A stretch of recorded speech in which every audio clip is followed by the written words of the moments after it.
G'day, team. I've got the amazing Karen Pyke with me today. Thanks for coming on board. Really appreciate this. Quickly Thank you for introduce having yourself, me. Karen, and let's dive into it. Yeah, so Karen Pyke, I own a wellness clinic in Newstead, Inspire Wellness, and I am a clinical nutritionist. Background with personal training, owning multiple sort of health companies. Works very specialised with what I do in working with metabolic health. Love it. The reason I love having this conversation is because everyone loves setting New Year's resolutions, and that's literally like 2 weeks away.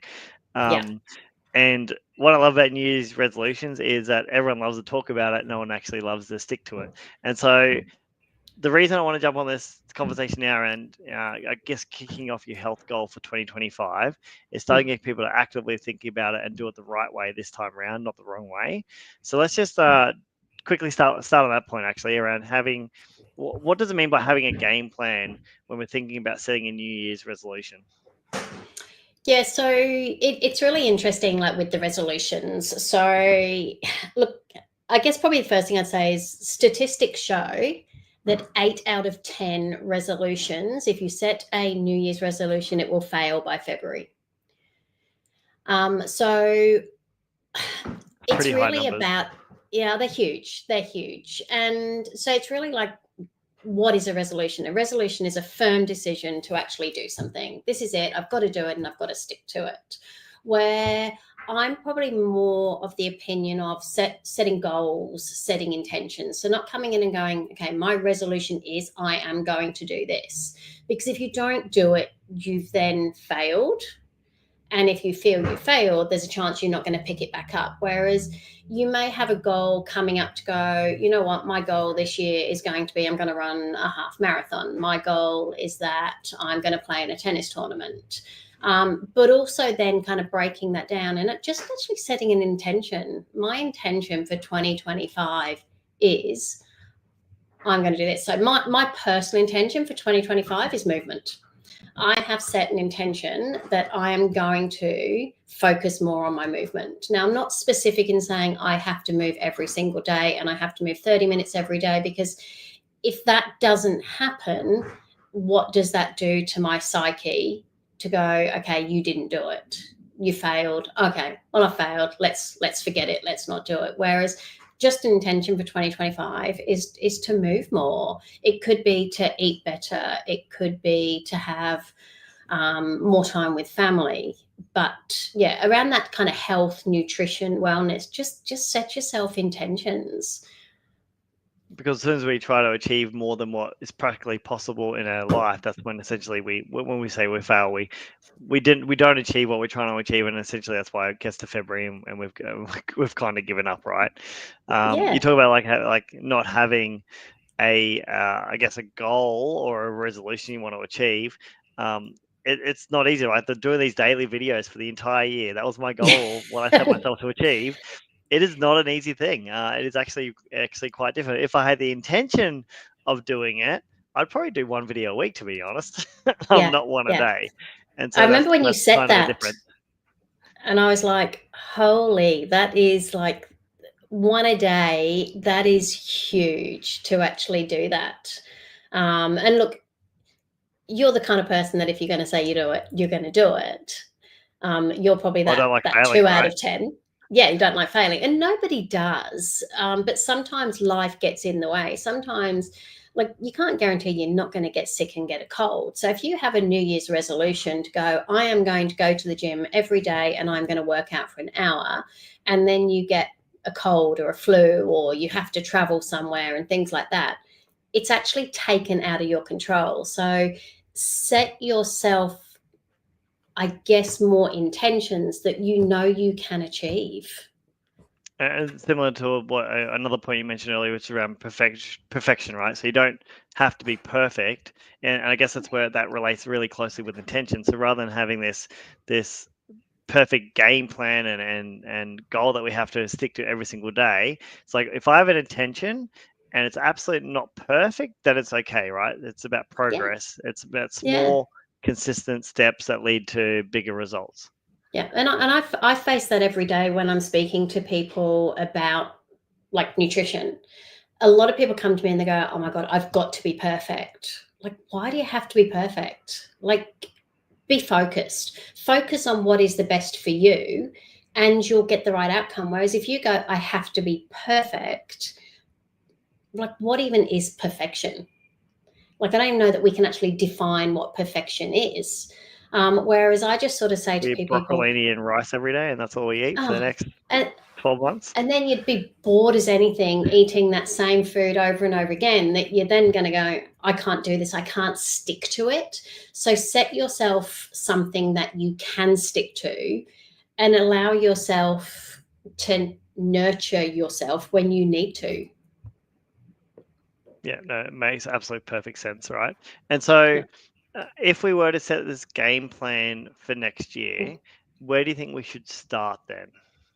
So I would say that the game plan shouldn't necessarily be January the 1st. That's it.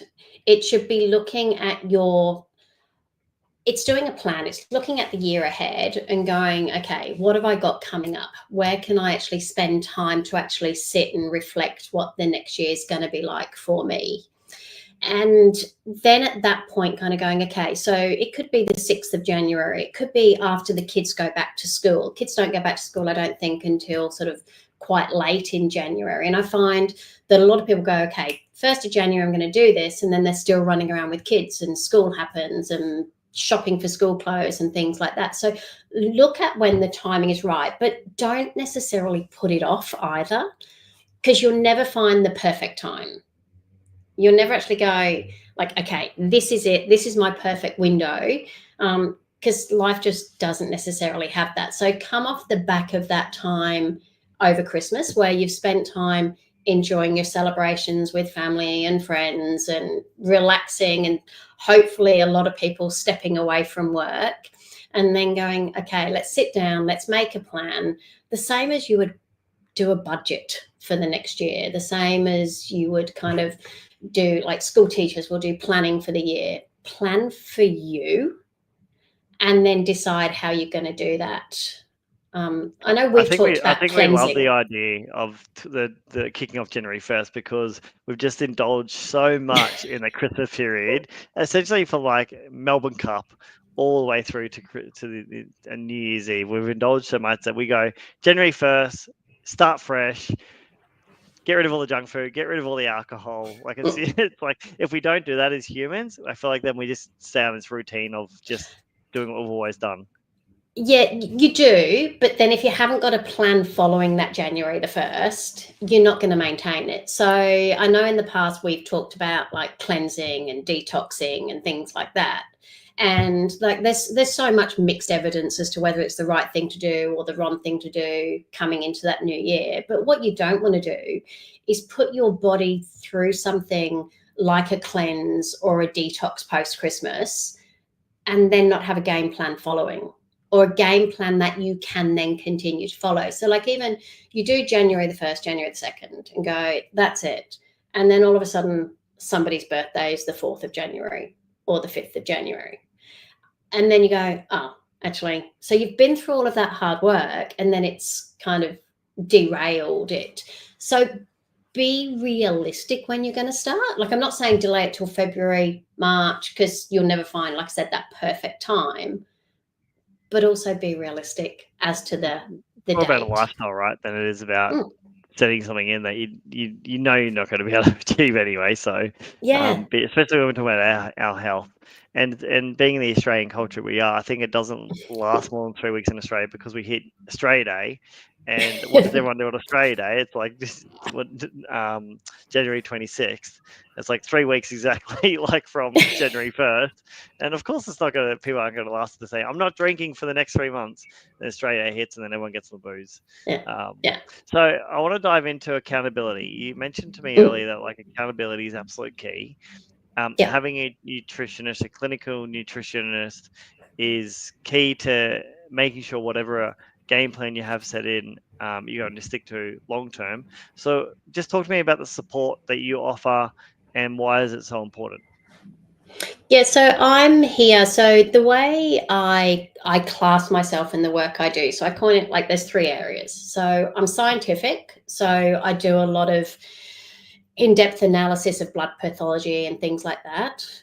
I'm holistic. I truly believe that food is our medicine, but I'm also realistic as well. So not only am I here for accountability for people, I'm here as well to be able to assist through those challenges. So, like, my clients will start with me, and I've got lots of clients ready to kick off January.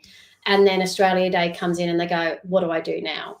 So, it's having that person that can then discuss the challenges that are coming, but then explain to them, okay, we're in this for the long run. I don't want any of my clients' journey to end at the end of 6 weeks, 12 weeks, 12 months. I want this to be ongoing. But having someone that they can actually lean on in those moments, go, okay, Australia Day is going to be this. What do we do? How do we work through it? How do I support and coach somebody through that to then bring them back to their game plan post that date? So having someone that you can check in, and also as well, like it is for some people, if people have very specific goals that they're working towards, you need someone that's going to keep you accountable to that. Like if you're actually saying you're going to do it, you need to go out and do it, but have someone in your corner. So I I think can it's because, keep like, people accountable. if you have this plan in place and you're holding me accountable, it's like, well, I'm seeing you next week. If I haven't done what I've said I'm going to do, I'm going to get my ass Yeah, kicked. And sometimes yeah, that's all we need, right? As humans, we just need that. Not that the ass kicking happens. It's like we just in the psyche in the back of our mind says that, mm, well, we've told this person yeah, and they're holding us accountable. We're holding ourselves accountable. yeah. If we don't do it, then that's actually really bad. Yeah. You've made a commitment to yourself to do something, but then you make a commitment to somebody else. And like even without that, like even when you're setting these goals and things like that, like we all know that if you go to the gym and you've got someone that you're supposed to be meeting at the gym, chances are you're going to make the going to the gym because you don't want to let somebody else down. You shouldn't be letting yourself down, but you've got that accountability coach that's there. And that's kind of where I come in, is that these people, they've made this commitment. I might have seen them 2 or 3 weeks ago, but they know in 2 to 3 weeks they've got to come in and they've got to say, I have been focused enough and we've achieved the results that we need to achieve. You just absolutely feel terrible, right? So I go for a run with a mate every week, a different day every week. And a few weeks ago, I slept through my alarm. We usually get up at 4:30 and meet just before 5. And I slept through my alarm. I didn't wake up until 5:30, and I felt absolute terrible because he was Yeah. there on the corner waiting for half an hour. Obviously, he was like couldn't be bothered waiting. He also went for a run on his own, but like you just feel terrible. And then every day from that moment, it's like, no, I'm definitely waking up before my alarm because I'm definitely not missing that again, because you feel like you're letting someone down. And that's the whole purpose of having that accountability, right? Because you hold yourself accountable, they hold you accountable, and this is what you do in your Yeah. role. Definitely. I have lots of people that like they know what to do. They know the right things to do. They just can't do it on their own. And you need that team around you, that accountability team, but also that cheerleading team as well. So you've got someone that's keeping you accountable, but they're cheering you on to the next stage as well. So it's like setting them up and giving them the strategies they need so that then when they come back, they've achieved that next time as well. So what I'm hearing here is enjoy the holiday season, indulge yourself. No, you didn't say that at all. I definitely didn't say that. But come 2025, have a game plan in place, but make it a very flexy version of what typical New Year's resolutions would be. Perfection is not the key here. It's not the goal. That conversation between resolutions versus intentions versus goal, really understand what that intention looks like, which I think, yeah, we as humans, we only have a yes or a no or an on and off function majority of the time. So it's like, I think that intention is really good. It's like you said, movement, right? Like, do you have like a 10,000 step per day type of movement goal, or is it just move? Like, So, that's an intention. to be honest, for me, it is just movement. Yeah, I prioritize work over my own movements. I can sit and tell people all day practice what what to you eat, preach. how to move, what to do. And Yeah. my intention next year is to literally practice what I preach. whether Yeah, that love it. is like we do networking every week. It is not that far from where I live to the venue that I couldn't walk there in the mornings. Mm, So even just they're my intentions. I'm going, okay, when can I fit that in? If it's a do it nice differently. day, Yeah. do something different to get my movement in if I can't get to the gym or I can't do a Pilates class and things like that. So yeah, And you want to do this without guilt or without feeling the yeah, overwhelm of committing to something, right? So so yeah. you just fit it in when you can fit it in, and make it a part of your lifestyle. Yeah. I've done the New Year's resolutions before. Look, gyms love us. Gyms love human beings in January. I'm pretty certain that's where they make most of their money because Yeah. everyone signs up with really good intentions of Intention. going. It's like Yeah. this New Year's resolution. I'm going to turn up and I'm going to be in the gym. I'm going to do an hour a day, and I'm pretty certain by February they're just rubbing their hands together, going, "Well, we've made our money for the year," Yeah. and the gym empty. People sign up for 6 month or 12 month on those amazing deals, and then come February, no one turns up for the next 4 Yeah. months. Yeah. So Absolutely. no, so it's just so I don't have any specifics, but I know that, and I have said this to enough people now around me that I hope they hold me accountable to it as well. So there you go. Yeah, You it's can being keep me open with it, accountable next right? year. Yeah. It's if you tell your networks, your family, your friends, people around Mm. you of why you're doing it, and without being too forceful, then they will go, "Oi, you said you weren't doing that," and just like hit Yeah. you. So it's like a slap in the face, right? To bring you back It to is. reality. Yeah. Share it. Share it with other people.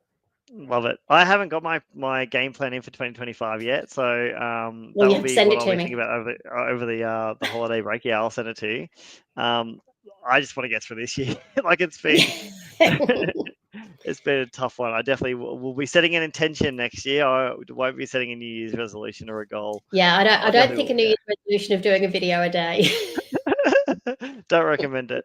It's been a good challenge though. Thank you for this, Yeah. Karen. I really do appreciate it. So to everyone listening, what is your game plan for 2025? What is your intention you're setting? Do not overwhelm yourself. Do not try and short-live your resolution. Don't be a statistic of what Karen said before. Yeah. Make sure it's a easily achievable goal, but make sure you're pushing yourself at the same time. So you can grow as a person. So thank you very much for joining today. I really appreciate you, Karen. You're amazing at what you do. And if anyone's looking to, step up their health goals in 2025, or just want to have an accountability partner, then I highly recommend you jump on and see Karen. Any last words, Karen? No, look, I just say share your intentions with anybody. If anyone wants to share them with me, I'm happy to keep people accountable. But just 2025, we are so incredibly blessed with where we live, what we do, that let's just step into 25 and be the best version of ourselves. Bring it back to what drives you. Love it. Thank you Yeah. very much. Really appreciate this. Thank you. Amazing. See Have you a all lovely in afternoon. 2025. See you soon. Bye.